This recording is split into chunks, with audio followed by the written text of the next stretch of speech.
Friends, computer science में ऐसी बहुत सी चीज़ें होती हैं जो हम अपनी डेली लाइफ में यूज़ तो करते हैं, लेकिन अगर हमसे उनके बारे में पूछा जाता है तो वो हमें नहीं पता होता है। अगर मैं एग्जांपल की बात करूं तो क्लाउड कंप्यूटिंग एक ऐसा टॉपिक है जिसको हम अपनी डेली लाइफ में यूज़ तो बहुत ज़्यादा करते हैं, लेकिन अगर कोई डायरेक्ट हमसे पूछता है कि क्लाउड कंप्यूटिंग क्या होता है तो शायद हमें पता ना चले।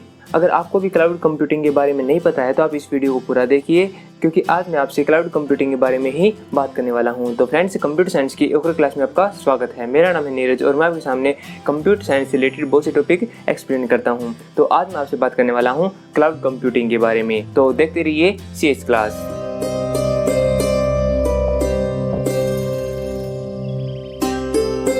फ्रेंड्स, कंप्यूटर साइंस से रिलेटेड अगर आप ऐसे टॉपिक्स के ऊपर कंटिन्यूस वीडियो देखते रहना चाहते हैं तो आप इस चैनल को सब्सक्राइब कीजिए, क्योंकि मैं आपके लिए ऐसी वीडियो लेके आता रहता हूँ।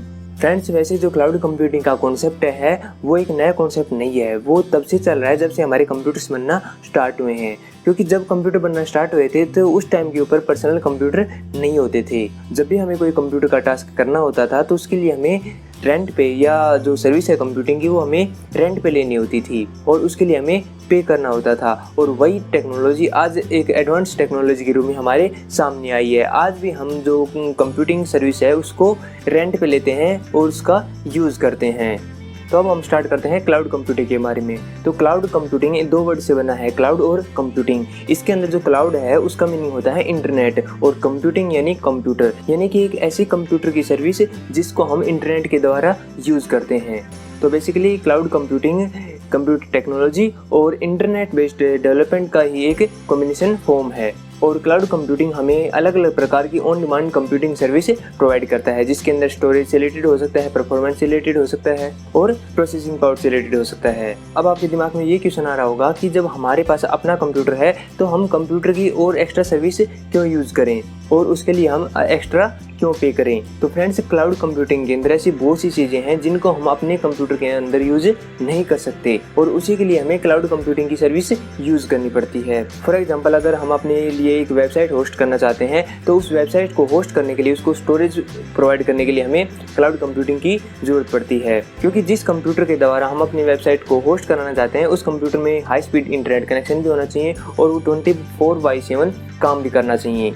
क्योंकि जिस सर्वर से हम होस्टिंग कर रहे हैं अपनी वेबसाइट की और वो उस सर्वर के अंदर कोई प्रॉब्लम आती है तो हमारी वेबसाइट नहीं चल पाएगी। इसीलिए जो भी हम क्लाउड कंप्यूटिंग के अंदर सर्विस लेते हैं वो सर्विस 24/7 काम करती हैं और उसी सर्विस का हमें पे करना पड़ता है। और ये सारी चीज़ें हमारे जो पर्सनल कंप्यूटर है उसके अंदर पॉसिबल नहीं है, क्योंकि जो हमारा पर्सनल कंप्यूटर है तो वो 24/7 काम कर सकता है और न ही हमारे कंप्यूटर के अंदर इतनी अच्छी इंटरनेट की स्पीड होती है।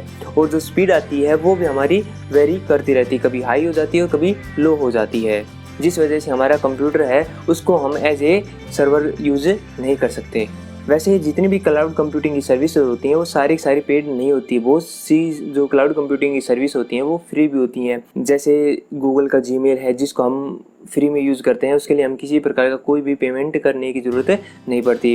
व्हाट्सएप है, हम ये भी क्लाउड कंप्यूटिंग का ही एग्जाम्पल है। इसको यूज़ करने के लिए हमें किसी प्रकार की कोई पेमेंट करने की ज़रूरत नहीं पड़ती, हमें बस इंटरनेट कनेक्शन की ज़रूरत पड़ती है और उसी की मदद से हम इस सर्विस को आराम से यूज़ कर पाते हैं। इसके अलावा दोस्तों, जो क्लाउड कंप्यूटिंग है वो सिर्फ जो बड़ी बड़ी ऑर्गेनाइजेशन और जो बिजनेस हैं उन्हीं के लिए यूजेबल नहीं होती, इनको हम अपने पर्सनल यूज़ के लिए भी अप्लाई कर सकते हैं। जैसे कुछ सॉफ्टवेयर और प्रोग्राम ऐसे होते हैं जिनको हम अपने कंप्यूटर या मोबाइल के अंदर इंस्टॉल करने से पहले उनको डायरेक्ट यूज़ कर सकते हैं, तो वो सर्विस हमें क्लाउड कंप्यूटिंग ही प्रोवाइड करता है। अगर हम क्लाउड कंप्यूटिंग के कुछ और एग्जांपल्स की बात करें तो जितने भी जो ऑनलाइन गेम्स होते हैं जिनको स्टूडेंट्स आज के टाइम पे बहुत ज़्यादा खेलते हैं वो सारे के सारे क्लाउड कंप्यूटिंग के ऊपर ही बेस्ड होते हैं और उन गेम्स को चलाने के लिए हमें इंटरनेट कनेक्शन की ज़रूरत पड़ती है और वो कनेक्शन हमारा स्टेबल होता है तभी हमारा गेम अच्छे से चल पाता है। अगर हमारे कनेक्शन में कोई प्रॉब्लम आती है तो वो गेम भी हमारा अच्छे से नहीं चल पाता है, क्योंकि गेम के अंदर जो भी प्रोसेसिंग हो रही है वो हमारे मोबाइल के ऊपर नहीं हो रही है, वो क्लाउड के ऊपर हो रही है। और जब भी हमारा जो इंटरनेट कनेक्शन है वो बीच में डिस्टर्ब होता है तो उसकी वजह से हमारे मोबाइल और क्लाउड के बीच का कनेक्शन भी डिस्टर्ब होता है और हम गेम को अच्छी तरह से नहीं खेल पाते। और गेम के अंदर जितने भी यूजर्स हैं जो मल्टीप्लेयर गेम खेल रहे हैं वो सारे उस एक ही क्लाउड सर्वर से जुड़े हुए होते हैं, तभी वो एक दूसरे से बात भी कर पाते हैं और एक दूसरे के साथ खेल भी पाते हैं। जो हमारा मोबाइल है वो सिर्फ एक डिस्प्ले का काम करता है और कंट्रोलर का काम करता है, जिसके अंदर जो भी हमारे गेम के अंदर जो कैरेक्टर है वो चल रहा है उसको हम अपने मोबाइल की स्क्रीन के ऊपर देख सकते हैं और उसको कंट्रोल कर सकते हैं।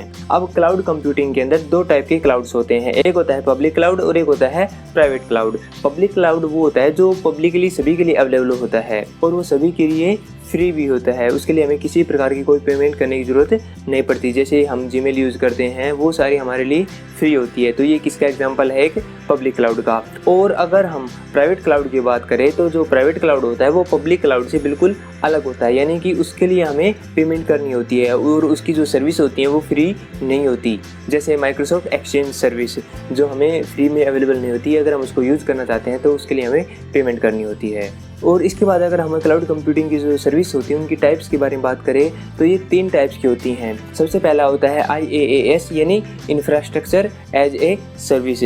सेकंड होता है PaaS यानी प्लेटफॉर्म एज ए सर्विस। और थर्ड होता है इसका SaaS यानी सॉफ्टवेयर एज ए सर्विस। अगर हम इन तीनों को यहीं पे एक्सप्लेन करेंगे तो वीडियो बहुत ही ज़्यादा लंबी हो जाएगी, तो अगर आपको इनका एक्सप्लेनेशन भी चाहिए तो आप मुझे नीचे कमेंट में बता सकते हैं और इनके लिए मैं एक सेपरेट वीडियो बना दूंगा।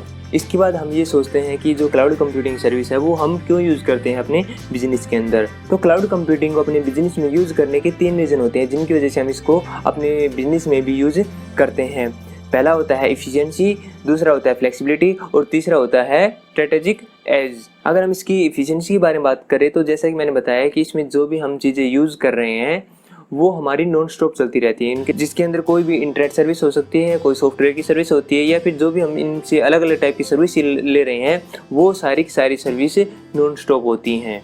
और अगर हम फ्लेक्सिबिलिटी की बात करें तो जो भी हम क्लाउड कंप्यूटिंग की सर्विस लेते हैं वो फ्लेक्सिबल होते हैं, यानी कि जो चीज़ें हमें चाहिए हमें सिर्फ उसी चीज़ के लिए पे करना होता है। हम अपनी सर्विस को अपनी नीड के अकॉर्डिंग इंक्रीज या डिक्रीज कर सकते हैं। तीसरा होता है स्ट्रेटेजिक एज। तो इसके अंदर जैसा कि मैंने बताया कि जो हमारी सर्विस है वो नॉन स्टॉप चलती है, तो उसी की वजह से हमारी जो प्रोडक्टिविटी है उसके अंदर भी इंक्रीमेंट होता है। इसके अलावा ऑनलाइन सर्विस होने की वजह से जो सॉफ्टवेयर के अपडेट्स हैं वो भी हमें आसानी से मिलते रहते हैं। इसके अलावा जो क्लाउड कंप्यूटिंग की सर्विस होती है तो उसको हम कहीं से भी ऑपरेट कर सकते हैं। तो ऐसी कंपनी या बिजनेस जिनकी जो ब्रांच है वो मल्टीपल्स हैं तो उसके अंदर इसका बहुत ही ज़्यादा यूज़ होता है, क्योंकि अलग अलग जो ब्रांचेज होती हैं उनके लिए हमें अलग अलग पेमेंट करने की ज़रूरत नहीं पड़ती। उनके लिए हमें कॉमन सर्विस ही बाय करते हैं और उन सभी को एक ही जगह से हम आसानी से कंट्रोल कर सकते हैं।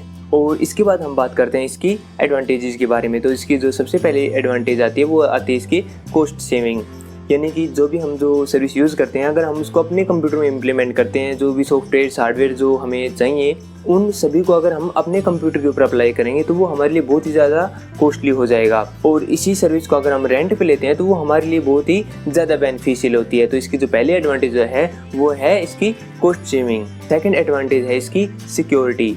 जो भी क्लाउड कंप्यूटिंग की हम सर्विस बाय करते हैं वो सारी सर्विस हमें सिक्योरिटी भी प्रोवाइड करता है, क्योंकि जो भी कंटेंट हमें सर्वर के ऊपर सेंड कर रहे हैं और रिसीव कर रहे हैं वो हमारा सिक्योर्ड रहता है।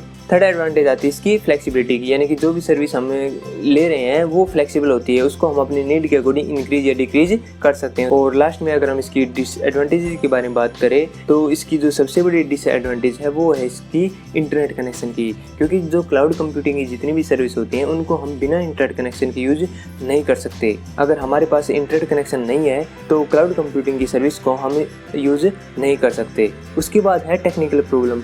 अगर हमारी जो सर्विस हमने ले रखी है अगर उसमें कोई प्रॉब्लम आती है तो इसका बहुत ज़्यादा बड़ा असर पड़ता है, क्योंकि उस सर्विस को हम मेंटेन नहीं कर रहे हैं, वो जिस भी सर्विस प्रोवाइडर से हमने सर्विस ले रखी है वो मेंटेन कर रहा है। हो सकता है उसे प्रॉब्लम को सोल्व करने के लिए कुछ टाइम भी लग जाए। हालांकि जितनी कॉस्टली हम सर्विस लेते हैं उतने ही उसमें प्रॉब्लम आने के कम चांस होते हैं। और लास्ट में इसकी डिसएडवांटेज आती है लो कनेक्शन की, यानी कि अगर हमारा इंटरनेट कनेक्शन स्लो है या कंटिन्यूस नहीं चल रहा है, बीच में प्रॉब्लम कर रहा है, तो भी हम क्लाउड कंप्यूटिंग की सर्विस को आसानी से अच्छे से यूज़ नहीं कर पाएंगे और जो हमारा वर्कफ्लो है उसको ये चीज़ें अफेक्ट करती हैं। तो फ्रेंड्स, आई होप आपको जो क्लाउड कंप्यूटिंग का कॉन्सेप्ट है ये समझ में आ गया होगा। अगर आपको ये वीडियो पसंद आई तो इसको लाइक कीजिए, अपने फ्रेंड्स के साथ शेयर कीजिए और अगर आपका कोई क्वेश्चन है या कोई सुझाव है तो उसके लिए हमें नीचे कमेंट्स में ज़रूर बताइए।